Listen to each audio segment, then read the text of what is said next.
Last दिसंबर यानी 2020 में हमें एक्सीडेंटली पता चला कि मेरा किडनी दोनों फेल हो चुके हैं और तुरंत मुझे आईसीयू में ही एडमिट मिली थी।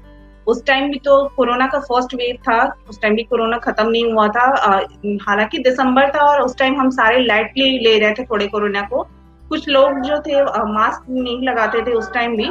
आईसीयू में जब मेरा एडमिट हुआ उसके बाद से डॉक्टर्स ने कहा कि मैं तभी सर्वाइव कर सकती हूँ जब तक मेरा ट्रांसप्लांट होता है, कि और कोई मेरे पास ऑप्शन नहीं है। वो एक ऐसा मोमेंट था जब लगा कि पूरी तरह से लाइफ खत्म हो गई है। लेकिन मैंने खुद को मेंटली स्ट्रांग किया, अपनी फैमिली को देखते हुए, अपने बच्चे को देखते हुए, क्योंकि अगर मैं वीक पड़ती वहां पे तो मेरी पूरी फैमिली, मेरा बच्चे, सबके ऊपर बहुत ही ज्यादा ये इफेक्ट पड़ता। ट्रांसप्लांट का प्रोसीजर थोड़ा लंबा होता है जिसकी वजह से आपको डायलिसिस पे रहना ही पड़ता है। उस टाइम हमें हॉस्पिटल्स विजिट करने होते थे, तो हमें थोड़ा बहुत ये डर होता था अंदर कि कहीं हम इफेक्ट ना हो जाए, क्योंकि कभी भी आप कहीं से भी अफेक्टेड हो सकते हो, आप प्रिकॉशंस लेते हो। और हमारे साथ भी ऐसा ही हुआ। सारे पूरे महीने गुजर गए, कहते हैं ये मेरा डेट आ गया ट्रांसप्लांट का, दैट वाज ऑन 20 अप्रैल 2021। इस 20 अप्रैल को मेरा डेट आ गया था ट्रांसप्लांट का, और तब तक हम इफेक्टेड नहीं थे। 17 अप्रैल को हमने टेस्ट करवाया कोरोना का, कोविड का आरटीपीसीआर टेस्ट, और 18 अप्रैल को हमारे पास रिजल्ट भी आ गया था कि मैं और मेरे फादर इन लॉ डोनर है मेरे, हम दोनों ही नेगेटिव पाए गए। और हमारे पूरे प्रिपरेशंस हो चुके थे सर्जरी के। नेक्स्ट मॉर्निंग मेरे सर्जरी होने वाला था और रात में मुझे फीवर आया। मैंने जो वहाँ पे नर्सेस थी, मैंने स्टाफ थे, मैंने उनसे बोला कि मेरा एक बार टेम्परेचर आप चेक करो क्योंकि मुझे फीवरिश लग रही है। उन्होंने और मेरे हस्बैंड जो है उन्होंने अपना टेस्ट करवाया था, उनका पॉजिटिव आया था और ये बात मुझे नहीं पता थी। उन्होंने डॉक्टर को बोला कि एक बार रश्मि, मेरी वाइफ का भी आप चेकअप करवाओ, हो सकता है मेरे से अफेक्टेड हो। और हुआ बिल्कुल सेम, मेरी सर्जरी को रोक दिया गया। और जब मेरी सुबह, मैं रात को डायलिसिस लेट से हुआ था, ट्रांसप्लांट के पहले आपका डायलिसिस होता है रात में, होता, मैं जब मेरी नींद खुली तो मुझे कर्टन से चारों तरफ से घेर दिया गया था।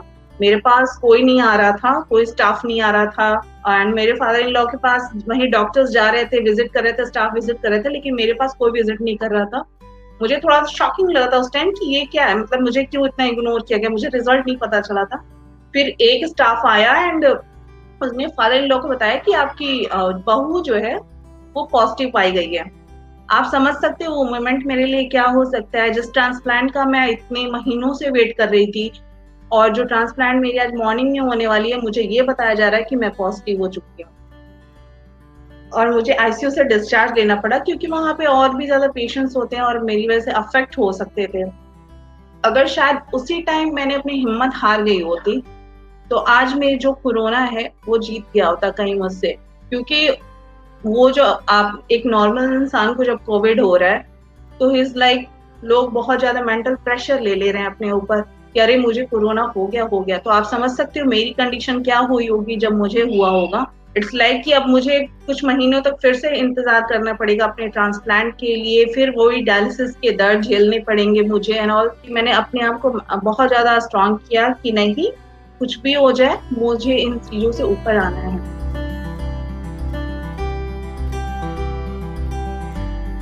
जब हम पॉजिटिव हुए, हम हस्बैंड वाइफ को लगा कि हम दोनों ही बस अफेक्टेड है, क्योंकि मेरे फादर एंड लॉ का रिपोर्ट नेगेटिव, तब भी नेगेटिव रिपोर्ट आया था उनका, आईसीयू में भी नेगेटिव आया।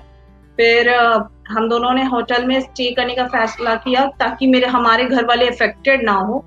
लेकिन कहीं ना कहीं अनजाने में ही सही, शायद हमारी मदर इन लॉ भी हमसे अफेक्टेड हो गई थी। फिर हमने डिसीजन लिया कि हम घर चलते हैं और सारे फैमिली मेंबर साथ में ही रहते हैं।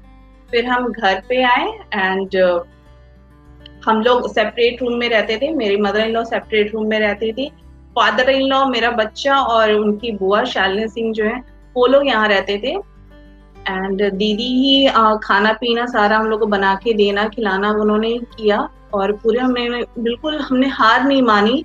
हम लोग रूम से अपने अपने प्लेट्स लेके आते थे और वो प्लेट्स में खाना दे देते एंड हम अपने अपने प्लेट्स खुद धुलते थे, क्योंकि हमें उनका भी केयर करना था जो नेगेटिव है। तो एक चीज मैं ये बोलना चाहूंगी कि आप अपने साथ साथ उनका भी ध्यान रखिए जो नेगेटिव है। क्योंकि हमसे उन्हें इफेक्ट ना हो, ये भी चीजें बहुत ध्यान रखनी पड़ती हैं। अपने आप को अच्छे से कवर अप करके रखा करिए हमेशा, और डिस्टेंस मेंटेन करके रखिए। इतने मैसेजेस आते हैं ना आपको, इतने लोगों के सजेशंस आते हैं बीच में कि आप कंफ्यूज हो जाते हो, क्या करो क्या नहीं करो। तो इस टाइम बहुत लोगों की सुनिए भी मत, एटलीस्ट क्योंकि हर किसी का अलग अलग सजेशन होता है। कोई कहता है ये चीज करो, कोई कहता है ये चीज मत करो, तो आप उसी में कंफ्यूज हो जाते हो, और भी ज्यादा पैनिक होने लगता है आपके ऊपर ये चीजें कि क्या करूं, घबराहट होने लगती है। फिर क्या प्रॉब्लम होती है, आपके ऑक्सीजन में प्रॉब्लम आ जाती है। सबसे पहले मदर इन लॉ का जो ऑक्सीजन लेवल था वो 80-85 तक चला गया था। उस टाइम बहुत ज्यादा पैनिक सिचुएशन हो गई थी।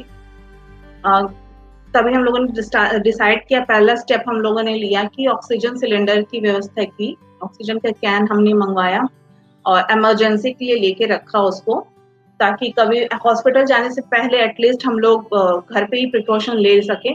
और हमने घर पे मदर इन लॉ को पूरे अच्छे से वो किया, लेकिन वो ठीक हो गए, हिम्मत दिया, वो खुद हिम्मत करके अपना आगे बढ़ी, एंड अगले दिन वो नॉर्मल हो गई।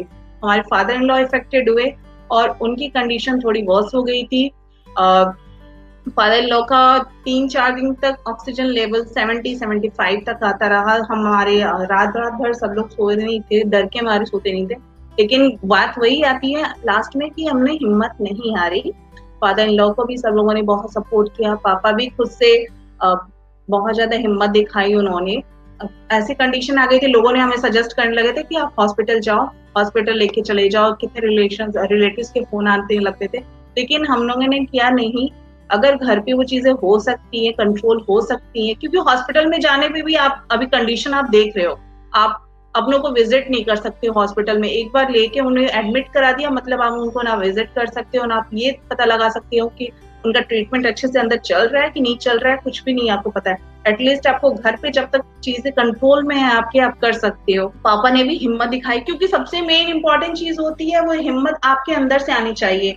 आज यहाँ बैठ के चाहे आप कितनी भी पॉजिटिविटी की बातें कर लो, जब तक इंसान के अंदर से, खुद के अंदर से नहीं आती वो चीजें, तो आप कुछ नहीं कर सकते। तो उन्होंने भी अपनी पूरी हिम्मत दिखाई, उठे चले, वॉक करे, जैसे भी खाना पीना अपना किया, नहीं मन कर रहा है फिर भी खाया, और जो ब्रीदिंग की एक्सरसाइजेस होती हैं उन्होंने अपनी की, और उनका ऑक्सीजन लेवल कंट्रोल में आ गया। तो हमारी फैमिली के लिए बहुत ही अच्छा ये पॉजिटिव सिग्नल था कि हमने इस नेगेटिविटी पैनिक सिचुएशन में भी अपनी फैमिली की जो कोविड की जो जीत होती है, हमने बैटल अपनी जीत ली। बेटे से आई थिंक 16-17 डेज तक हम दूर रहते, तो मेरा रूम उधर एंड वो यहाँ रहता था। अब वो कंडीशन आप समझ सकते हो कि वो दूर से बैठ के हमेशा उसका मतलब होता था कि मम्मा नहीं, मम्मा मुझे खाना खिलाएगा, मम्मा मुझे सुलाएगा, इस टाइप का। आप वो टाइम समझ सकते हो कि आपका बच्चा जब सामने बैठा है और वो आपके पास नहीं आ सकता। लेकिन हम लोग क्या करते थे, उसको स्ट्रॉन्ग, जैसे आप स्ट्रॉन्ग हो उसको भी मेंटली स्ट्रॉन्ग करते थे, नहीं बेटा इट्स ओके, ये टाइम चला जाएगा, फिर हम साथ मिलके खाएंगे, हम आपको खाना खिलाएंगे एंड करेंगे। एंड आप बिलीव नहीं करोगे, वो बच्चा मतलब एक दिन उसने थोड़ी जिद की मेरे पास आने की, एंड सेकेंड डे से वो बच्चा बिल्कुल वो चुपचाप बस बैठा है, ताकि वो सामने देख रहा है हम सबको। उसको बस ये लगता था कि हम हॉस्पिटल नहीं जाए, बस सामने उसके बैठे हैं, तो वो अच्छे से खाना खा रहा है, अच्छे से वो नहा रहा है, अपना सब कुछ कर रहा है, कि बस मुझे मम्मा पापा के पास जल्दी जाना है।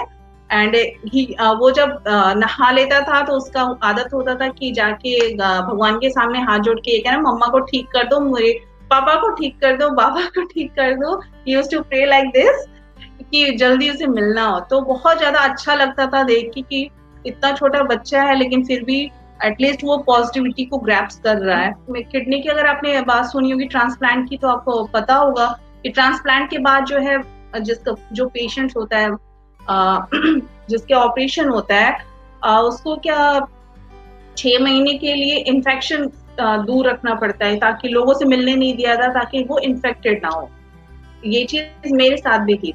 तो जब मुझे कोविड हुआ, कुछ टाइम के लिए थोड़ा सा डर आया था, लेकिन मैंने इस चीज को एक पॉजिटिव में लिया कि शुक्र है कि मुझे ऑपरेशन, मेरी सर्जरी से पहले मुझे कोविड हो गया, और अभी मुझे 2-3 महीने के लिए उतना डर नहीं है कि मैं इन्फेक्टेड हो जाऊंगी। अगर यही चीज मेरे सिजेरियन मेरी सर्जरी होने के बाद हुई रहती तो चीजें और ज्यादा वर्स्ट हो गई रहती। तो अगर मैंने इस चीज को बस पॉजिटिव वे में लिया और अपने मेरा कोविड से बाहर निकलने का यही था कि इट्स ओके, हो गया है, हो गया, अब क्या, सोल्यूशन निकालो इस चीज का।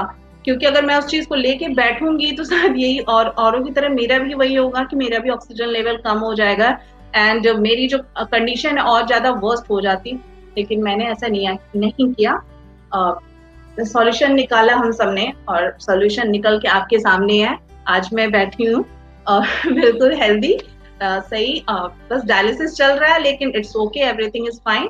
तो मेन यही होता है कि अगर आप एक बार पॉजिटिव अपना माइंडसेट स्ट्रांग बना लेते हो तो एनवायरमेंट, जो नेगेटिव एनवायरमेंट भी है ना, तो उसको आप पॉजिटिव में कन्वर्ट करना चाहते हो, जिसकी वजह से आपके घर वाले भी हैं तो वो लोग भी स्ट्रांग फील करते हैं एंड बिल्कुल भी फिर वो माहौल ही नहीं बनता कि मतलब पैनिक वाला माहौल। जो जो भी प्रॉब्लम आती है आप आराम से खुशी से उस चीज से बाहर निकल सकते हो।